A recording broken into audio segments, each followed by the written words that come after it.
Hi, this is Jane Gardner again of Step in Front of the Camera, and I want to talk today about setting up your studio space. Now, your studio space is very important because it can affect how you sound. So let's have a look at the idea and concept of what we're going to do here. So let's say that you decide you have no studio yet.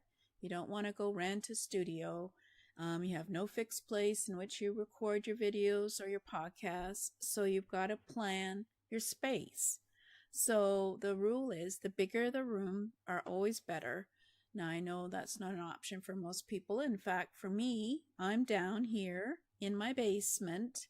Only because it's away from everything else and every dog and cat, and it has a space that I can set up and leave it for the day. So if you hear a thump, that might be my husband moving around upstairs, but that's because I haven't bought what we're going to talk about later, those sound sensitive things. So let's say you have a room and it's really tiny. Now, if you find a bigger space, then great, find it, because tiny space, it's harder to change the sound in that. So why are bigger rooms better? It's because there'll be less problems with lighting and audio.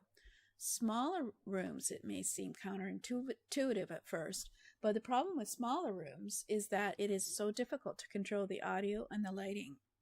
The sound just bounces off all the small walls over and around the space, and since the space is so small, it just keeps bouncing left, right, top, bottom, and the same goes with lighting as well. Right now, my lighting isn't that great because it's changing its color, but then I forgot to turn off my backup. So there's another rule for you. Oh, and we'll have a list later. Yeah, I better write that down of all the things that you should turn off on your computer before you do a recording. Now, basically, a bigger room is better because it's easier for you to get your settings right. So if you're not at a correct distance from your background, or if the lights are too far away or too close together, you can always move things around and get the perfect spot. Now with smaller rooms, you can't do that, right? There's only one perfect spot. So if you were to move to the left or the right, it won't work anymore. So go for the bigger rooms. And higher ceilings are definitely better.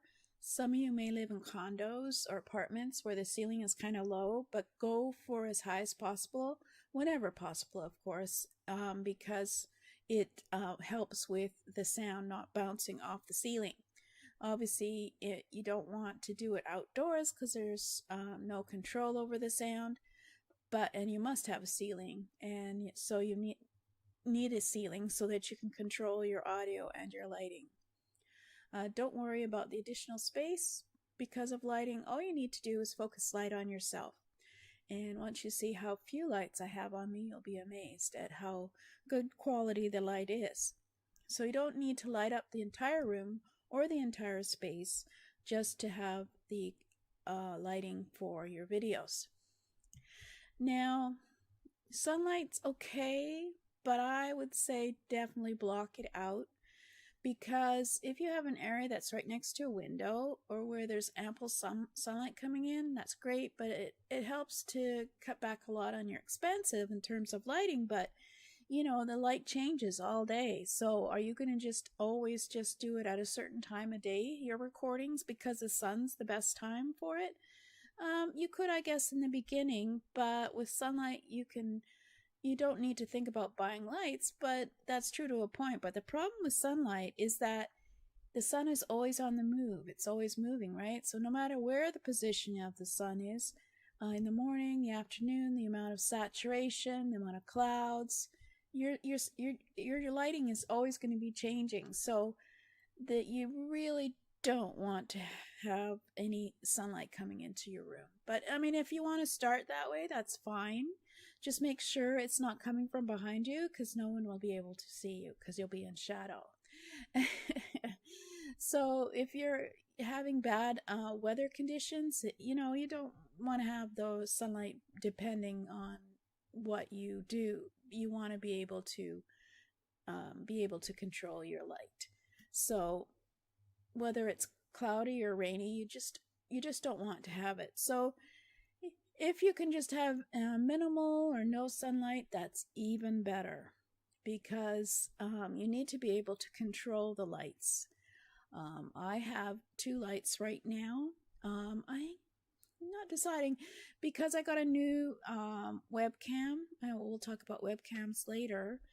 It has really good quality HD, and my lights are not that good quality, and they change also over time. Obviously, they wear out, and we'll talk about lights later. But basically, you need to find yourself a space, and it could be a closet if you need it to be, where you close it so no one can interrupt you. There's a door. And just realize that your sound's going to be bouncing on and off the walls, but we'll talk about later how you can reduce that kind of sound.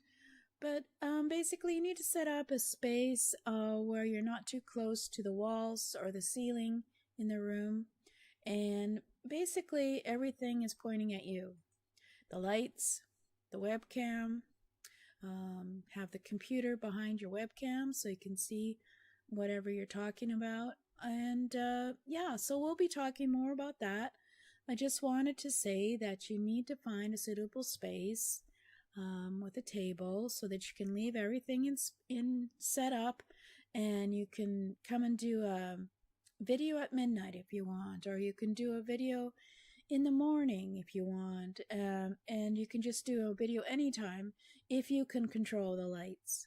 So we'll also have some ideas for controlling lights later. But I just wanted to say, think about the space that you have and where you want to record on a consistent basis, and with consistent lighting, consistent setup, and we can show you later some of the ideas for making it a bit more interesting. Certainly your camera can control that, or your webcam can control how interesting it gets. But that's it for now. So think about the space that you have in your condo or your apartment or your house. Decide if you have a door that you can shut so that you don't have the animals coming in, children coming in, anyone coming in. And I'm thinking of getting some sound muffling pads. I should order some tomorrow and get them and show you how to put them up. Yeah, I'll do that, I think.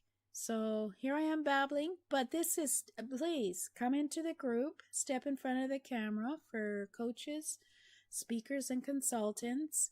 I'm doing a whole series on this. It should be about a month of series of discussing some tips and tricks for setting up a studio and making it easy for you to have a show. I'm really excited. I have an upcoming program that will probably rock your world in terms of how it can get you out there making money and making sales and getting leads. But for now, I'm just going to talk about how to set up your studio, and later on I'll get you a checklist.